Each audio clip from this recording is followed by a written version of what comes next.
porque agora nós vamos falar de um caso muito sério. Nesta semana, nós tivemos mais episódios de racismo em jogos da Copa Libertadores. E a gente convocou aqui o advogado Marcelo Collen, para falar sobre esses casos, né, de racismo que estão acontecendo cada vez com mais frequência no futebol. Vamos falar com o doutor? Ô, doutor Marcelo, boa tarde, obrigado por atender o nosso Placar Horizonte aqui. É de extrema importância sua participação no nosso programa aqui para a gente falar desses absurdos, né, que vem acontecendo cada vez com mais frequência no nosso futebol. E eu já começo com uma pergunta, doutor. Qual é o caminho, hein, doutor, para de fato a gente colocar um ponto final nesses casos de racismo? Seja bem-vindo. Muito obrigado, boa tarde a todos os telespectadores. Para mim é uma grande honra poder participar do programa. E respondendo a sua pergunta, vou ser muito direto. Eu entendo que a Conmebol precisa se responsabilizar pelo que está acontecendo. Ela está sendo conveniente com os casos de racismo que estão acontecendo ano após ano. Cada ano acontecem mais casos, né? Nós já estamos falando de dezenas de casos. E as punições são muito singelas, não são aplicadas na máxima dureza que a norma da Conmebol permite. Ou seja, o órgão que é responsável por garantir que esses fatos não aconteçam não está agindo como deveria. Determina que os clubes coloquem lá plaquinhas de basta de racismo, mas o que cabe a ela, que é responsabilizar os clubes pelo que está sendo feito pelas suas torcidas, não está sendo feito, infelizmente. Ô, Ailton, queria que você entrasse nessa conversa também. Tem alguma pergunta para o nosso doutor? Sim, doutor, seja bem-vindo ao nosso programa. O problema de algumas equipes, inclusive, é a questão da reincidência. Se a gente analisar o Rosário Central, que foi punido recentemente agora, né, por agressão a jogadores, a torcedores, é um caso de reincidência e as penas muito brandas. O Rosário Central sofreu uma penalidade de $50 mil e não terá público no jogo. Um jogo somente. Um jogo somente. Então, o senhor acha que deveria se mudar a legislação ou a Conmebol tem essa questão da conivência que o senhor falou também? A FIFA também deveria entrar nessa situação para ver se moraliza um pouco mais? A Libertadores, que é um torneio vinculado à Conmebol, é submetido às normas da própria Conmebol. O que a gente tem hoje em relação ao caso de racismo? A gente tem a possibilidade de quando o ato é praticado pelos jogadores ou um oficial do time, né, um preparador técnico, próprio técnico, enfim, alguém diretamente relacionado ali à prática esportiva, essa pessoa pode ser suspensa por 5 jogos ou no mínimo 2 meses. Então ele ficaria impedido de competir. O problema é que a norma ela traz uma questão relacionada à torcida de uma pena que pode ser de até $100 mil, porque a gente sabe que não é nada para qualquer clube de futebol que está na Libertadores. E também a possibilidade de determinar que o clube jogue com portões fechados ou parcialmente fechados. Por exemplo, 30% da capacidade reduzida, 50%, enfim. Porém, a gente não vê essa penalidade de perda de mando de campo sendo aplicada nos casos de racismo, por exemplo. Agora a gente tem essa do Rosário também, muito branda, apenas um jogo. Eu entendo que é necessário sim uma alteração da norma da Conmebol. Uma das possibilidades de alterar é fazer o que a CBF fez aqui no Brasil, por exemplo, no ano passado. Desde o ano passado, o regulamento que é aplicado nas competições nacionais estabelece a possibilidade, inclusive, de multas altas e de perda de pontos. O que eu acho que seria uma consequência mais grave para os clubes e que, inclusive, poderia inviabilizar a própria competição, no caso da Libertadores, né, que é um torneio curto. Então, eu digo até mais, eu entendo que o racismo, para ser combatido efetivamente, deveria prever, em caso de reincidência, a própria exclusão da competição ou a proibição de participar dela por alguns anos.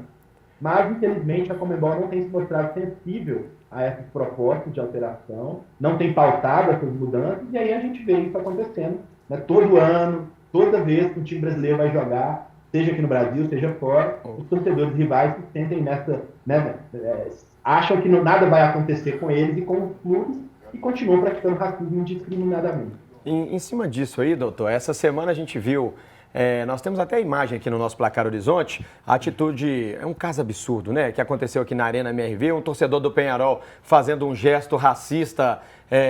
A Conmebol condenou o ato, mas não sinalizou possíveis punições. E aí, doutor, fica essa pergunta pra gente, para todos nós, falta um pouco mais de atitude? O senhor não acha que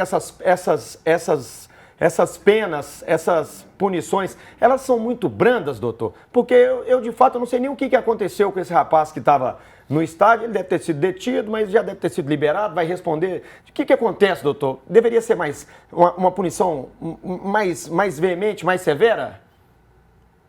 Para os torcedores, telespectadores, eu digo o seguinte: se você presenciar, for alvo de um caso como esse, não deixe de buscar formas de documentar o ocorrido, fotografias, filmagens, e também é importante que você converse com quem está perto de você, vendo o que está acontecendo, e diga para essa pessoa, pega ali o telefone dela, o número dela, para que ela também seja testemunha no futuro processo.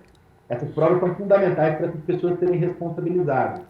Em posse dessas imagens, procure imediatamente a polícia para que essa pessoa, né, esse racista, seja preso e possa responder, ainda mais aqui no Brasil, né, mediante a lei brasileira, que tem as hipóteses ali de injúria racial, do crime de racismo, que vem tendo, inclusive, são penas que estão ficando mais graves com reformas que estão acontecendo na lei de racismo. Agora, eu reitero, se acontecesse uma vez, a gente poderia dizer que essa responsabilidade é individual. Mas se está acontecendo toda a competição, todo o jogo, a responsabilidade é de quem fiscaliza. Então a Conmebol precisa ter peito para fazer o que é preciso fazer e tomar decisões difíceis. E responsabilizar os clubes pelo que vem acontecendo. Doutor, como é que é o trâmite jurídico nisso? O cara comete um crime desse no Brasil, ele vai responder por qual legislação? Pela brasileira, pela argentina? Se for na Argentina, o cara vai... Como é que é o trâmite jurídico disso?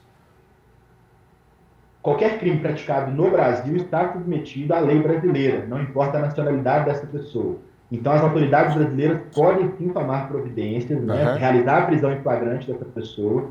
É importante dizer que os crimes de racismo são imprescritíveis, inafiançáveis. Então essa pessoa não vai poder simplesmente pagar uma fiança na delegacia e ser liberada. Ela tem que permanecer presa e ser apresentada a um juiz.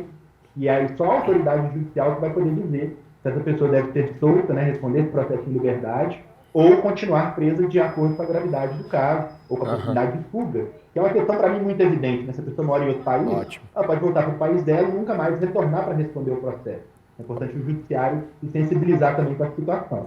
No caso de brasileiros que são vítimas do racismo, né, fora daqui, em território estrangeiro, a gente precisa observar a legislação do país, do local do crime. Entendi. Mas boa parte do país tem sim uma legislação que combate esse tipo de conduta.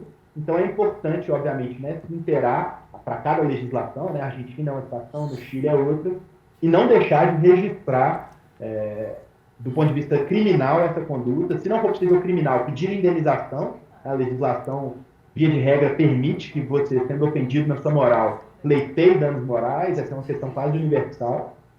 Então não deixe de tomar providências, porque essas providências são importantes, tanto para que a pessoa, o racista que pratica esse crime, seja responsabilizado, quanto para que todos nós, enquanto comunidade, né, as próprias autoridades percebam que existem pessoas clamando para que isso não aconteça mais. Aqui, o Helder Ferreira tem uma pergunta para o senhor. Vamos lá, Helder. Boa tarde, doutor. É repugnante, é nojento falar em pleno século XXI. É triste, né? A respeito de racismo, e triste. Baseado no que o doutor falou, existe a justiça desportiva e existe a justiça comum. Até que ponto a justiça comum pode intervir nisso sem que seja acionado diretamente pelo departamento de futebol, pelo departamento esportivo, fora a CBF, fora a FIFA, fora o Conmebol? Até que ponto o Supremo Tribunal Federal pode interferir nisso?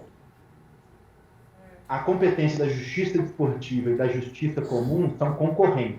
Então as questões relacionadas às normas de competição, ao regulamento que determina quais são as regras da competição, essas questões são tratadas no âmbito da justiça desportiva. Então, no caso, por exemplo, de uma competição nacional, a gente tem o STJD, enquanto máxima autoridade de justiça desportiva, e todas as outras instâncias, né, vinculadas hierarquicamente ao STJD. As questões criminais e cíveis, e é importante dizer isso também, né, quem é vítima desse crime não tem apenas o direito de ver o racista preso, também tem o direito de pleitear uma indenização contra essa pessoa, pelos danos morais sofridos. Tanto a questão criminal, prisão, quanto civil, indenização, são tratadas na justiça comum. Daí a importância de procurar a polícia, registrar essa ocorrência e tomar, inclusive, outras providências para que esses processos prossigam e que o racista seja efetivamente responsabilizado. Se for o caso de cadeia, que fique preso. Se for o caso de indenização, que pague uma boa indenização para aprender e não fazer isso mais. Doutor, eu vou agradecer muito pela sua participação. O tempo é curto, mas já fica o convite aqui para o senhor estar conosco aqui no estúdio ao vivo para a gente debater esses temas e conscientizar cada vez mais a população sobre deveres e direitos, né, com relação ao racismo. Você que é criminoso, então você vai sofrer as sanções das leis. E você que é vítima, o doutor pode esclarecer um pouquinho mais. Fica o nosso convite aqui. Doutor, volte sempre ao nosso Placar Horizonte. Bom dia para você. Para mim é uma grande honra participar desse programa brilhante que acompanho, admiro, Obrigado. Agradeço pela oportunidade e para mim vai ser uma honra, né, inenarrável poder estar com vocês pessoalmente participando aí na bancada. Tá bom. Até a próxima, doutor. Obrigado.